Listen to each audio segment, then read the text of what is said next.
Assalamualaikum warahmatullahi wabarakatuh.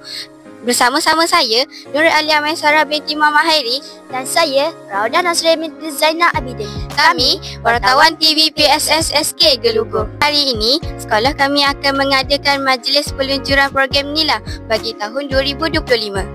Peluncuran ini akan dirasmikan oleh Tuan Guru Besar SK Gelugur, iaitu Encik Mazlan bin Ismail. Jom sama-sama kita saksikan.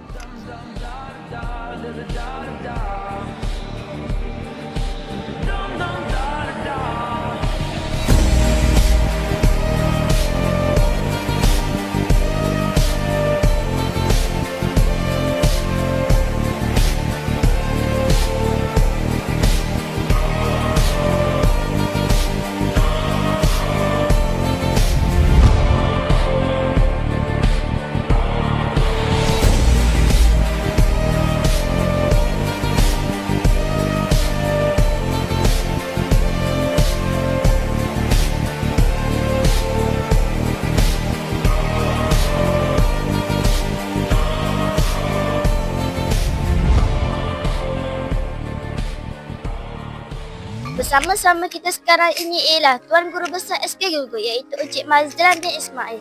Cikgu, bagaimana cara untuk memupuk budaya membaca dalam kalangan murid-murid? Assalamualaikum warahmatullahi wabarakatuh. Alhamdulillah, dalam kita membudayakan minat membaca di kalangan murid-murid di SK Gelugur, berbagai inisiatif telah dilaksanakan, terutama sekali daripada unit pusat semua sekolah dan juga jawatankuasa NILAM. Salah satu program yang dijalankan bagi menggalakkan murid-murid kita membaca adalah satu itu program NILAM dan juga program galakan. Yang mana program NILAM ni adalah satu program yang telah diinspirasikan daripada KPM sendiri dan dilaksanakan di semua sekolah di Malaysia. Dan justru itu kita di SK Gelugur menyahut sarana yang telah diberi oleh yang diamanahkan oleh KPM untuk melaksanakan program NILAM di sekolah dan juga program-program galakan membaca di sekolah.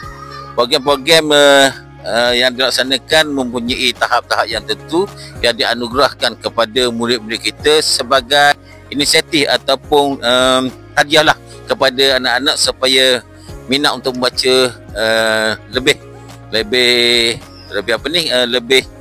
bersemangat dengan hadiah-hadiah yang ditawarkan. Jadi salah satulah program kita ialah dalam merealisasikan galakan membaca ini menyediakan galakan-galakan dan sumbangan daripada AJK, PIBG dan pihak BKS kita. Sekian, terima kasih. Sama-sama kita sekarang ini ialah Cikgu Zawani, iaitu Cikgu Penyeras program NILAM. Cikgu, boleh bagi tahu saya apakah sebenarnya program NILAM ini? Program NILAM ini adalah untuk sebagai majlis untuk galakkan murid membaca.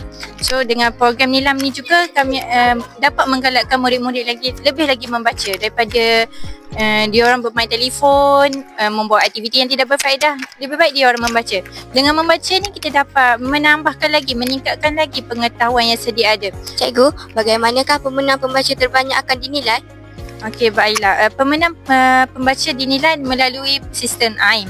Sistem AIM dan juga bahan bacaan buku NILAM. So, murid-murid akan baca buku NILAM, akan membaca buku. Setelah itu, mereka akan merekod di dalam buku NILAM yang disediakan.